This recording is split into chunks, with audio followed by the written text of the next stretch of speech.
Rahayu.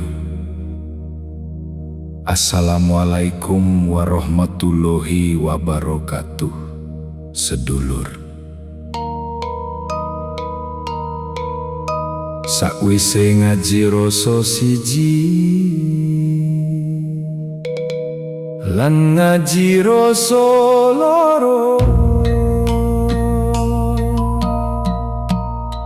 saiki wayahe ngaji rasa ketiga.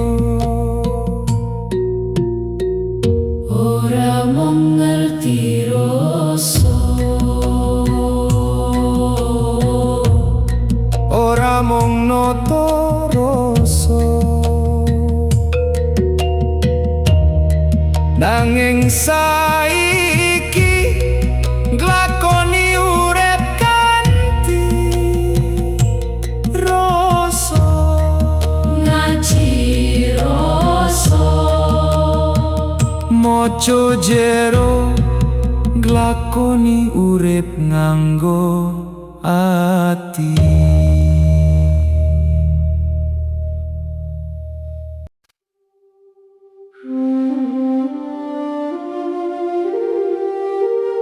Rahayu,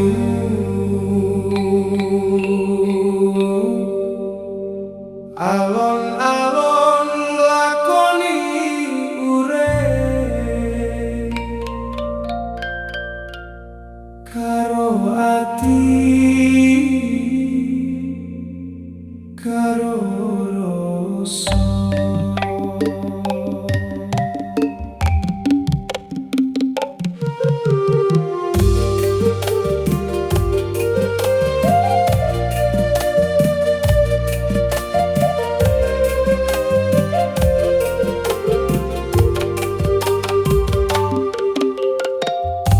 Urip iki ora mung crita,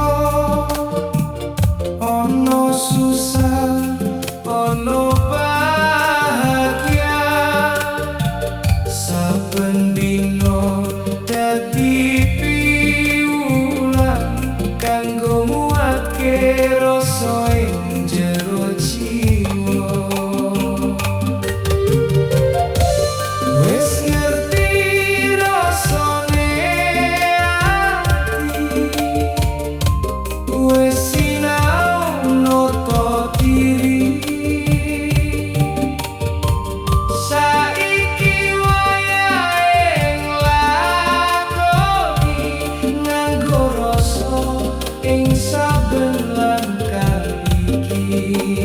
ojo kesusu, Ojo mbandingke, saben wong duwe dalane, saben ati duwe tritone.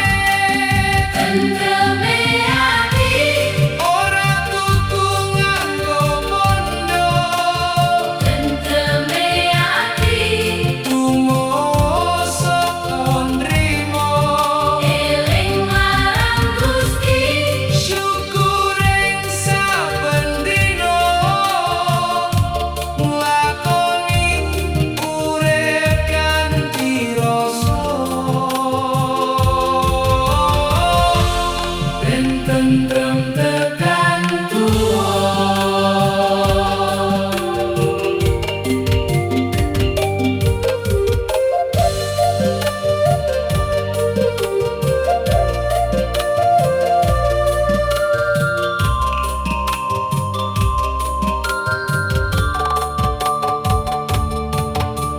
Yen ketemu wong sing beda, ojo gampang ngadili.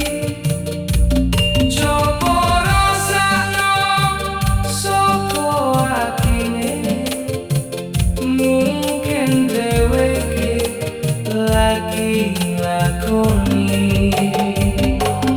Yen tiba tangi yo maneh, Yen loro sabar sekedap, urip ora kudu sampurna, sing penting ati tetep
alun-alun nglakoni urip iki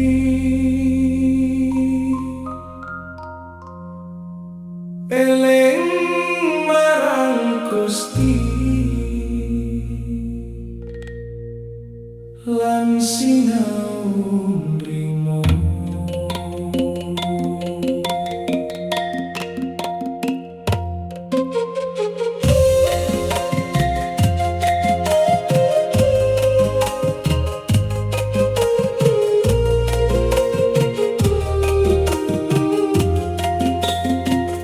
Ora kabeh sing dikarepke bakal teko ing wektu iki. Kadang kudu sabar ngenteni, kadang kudu ikhlas nglakoni sing wis lunga. Ojo digoleki sing durung teko, ojo dipeksa. Urip duwe dalane dhewe, Gusti luwih ngerti kabeh. Eling ojo nganti lali, nrimo sing wis dadi garis urip iki. Eling lan nrimo dadi sangu ing lakuku. Eling marang Gusti, nrimo apa sing dadi jatahku. Eling lan nrimo ora ateges pasrah tanpa usaha, tetep mlaku, tetep nyoba, sisan pasrah marang kang kuwasa. Yen dino iki durung bahagia, ojo banjur nyalahke kahanan. Mbok menawa Gusti lagi mulang, supaya ati luwih diwasa. Ora perlu iri karo liyane, ora perlu mbandingke urip. Rezeki wis ana sing ngatur, tugasku mung usaha lan eling. Eling lan nrimo dadi sangu ing lakuku. Eling marang Gusti, nrimo apa sing dadi jatahku. Eling lan nrimo ati dadi luwih tentrem, senajan urip ora sampurna. Muga langkah tetep kepaberkah. Eling nalika seneng, eling nalika susah, nrimo tanpa nyerah, lan terus melakukan pasrah. Eling lan nrimo sangu urip nganti akhir.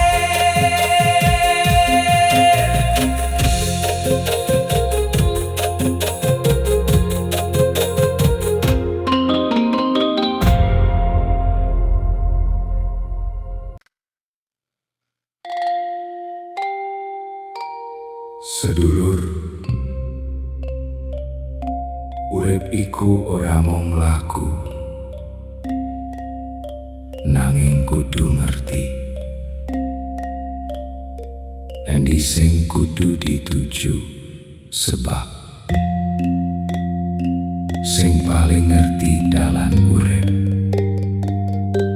yaiku ati.